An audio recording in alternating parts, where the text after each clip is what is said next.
Welcome to Short-Term Rental Riches, where we'll discuss investing in real estate, but with a specific focus on short-term rentals to help you build wealth faster with as little headache as possible.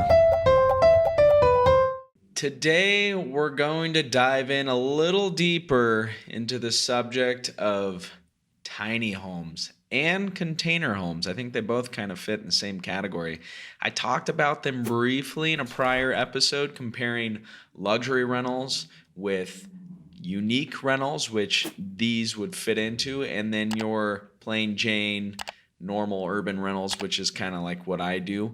But I want to dive a little deeper into this because I'm constantly learning too. I don't have these types of rentals myself, but there is a gentleman on YouTube that has a lot of them, and he has a really great YouTube channel called Built, and he is talking about the downsides after having built them themselves. So I just want to bring this to your guys' attention. I don't want to discourage anyone from getting in the short-term rental world because I think it's fabulous and it's here to stay. But I just want to bring it to your attention that different types of properties have different risks. So we're going to talk about some of the downsides this week. Let's get right into it. Well, for one, a tiny house or a container home, I'll try to separate these two, but a lot of this kind of blends together.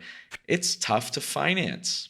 That's just the truth because lenders are not as familiar with these types of properties. I guess we should compare this to a normal single family home in a suburb.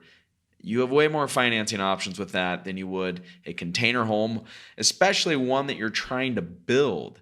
It can be very difficult to get financing for these types of properties. And if you're paying all cash versus paying 20% down, potentially, maybe less on a typical property, well, then you got to factor that in your overall return. You might not be doing as well as you think you are.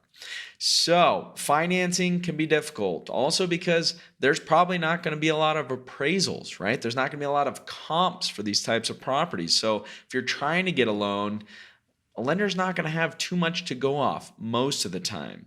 And your rates, if you do get a loan, are probably going to be a little higher and probably not as good of terms. So you got to keep that in mind.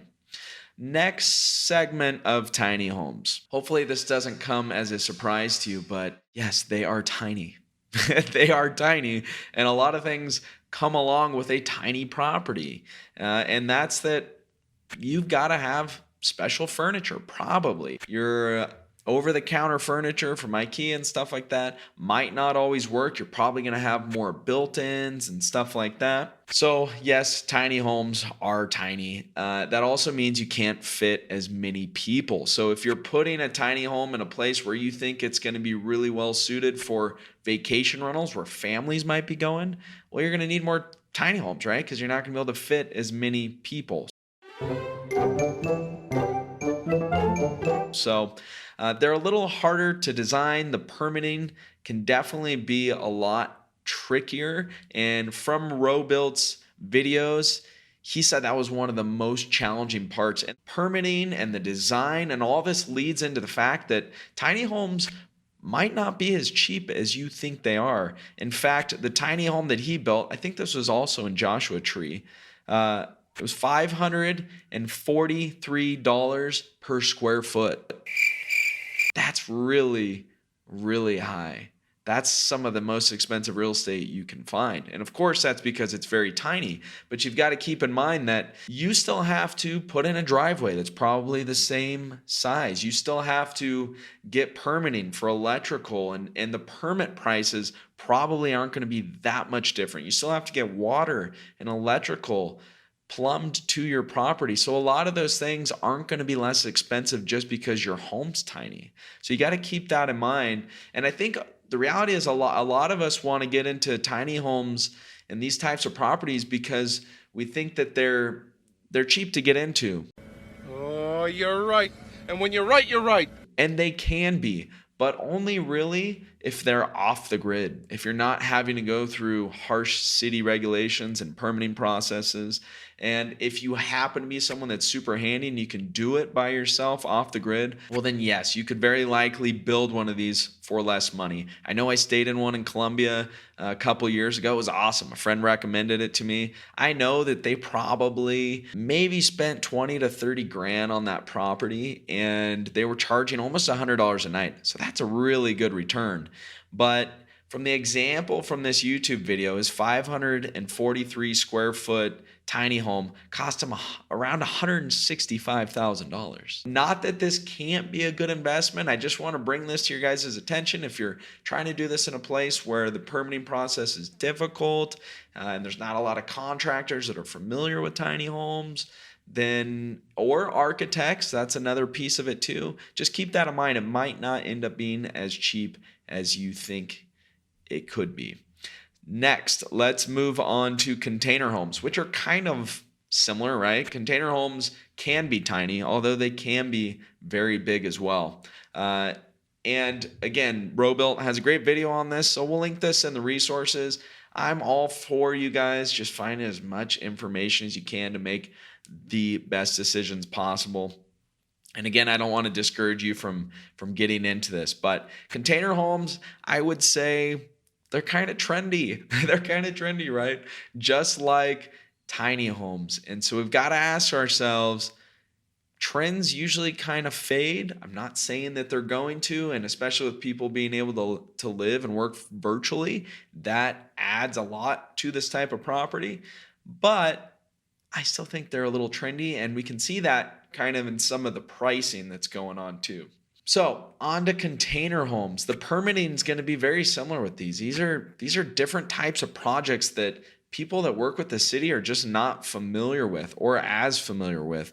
Depending on the city you're in, maybe the city's never even seen one. You call them up, they're not going to know how to handle the process. Well, I'm sorry, but I don't know what you're talking about.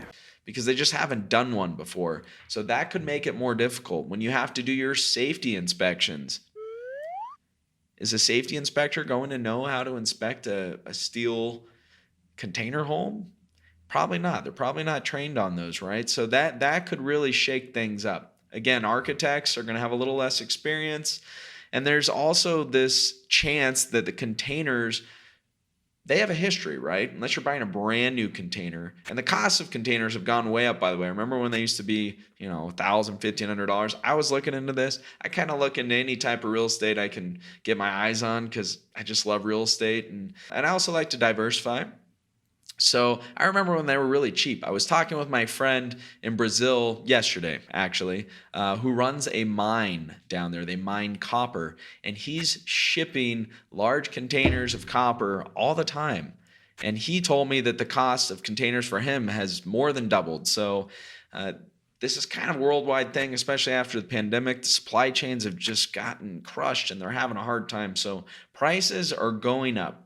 Now, to actually fabricate a container home, there's a little bit of misconception here, right? We're not just going to live in this steel container. We're going to cut windows out. We're going to cut doors out. And yes, a solid container is very structural. That's how they're built. So you can stack them on top of each other. But they're not as structural when you start cutting pieces out of them. So we've got to have account for that. And again, this is if we're not doing it off grid. If you're doing it off grid, well, then you might be able to get away with some of these things.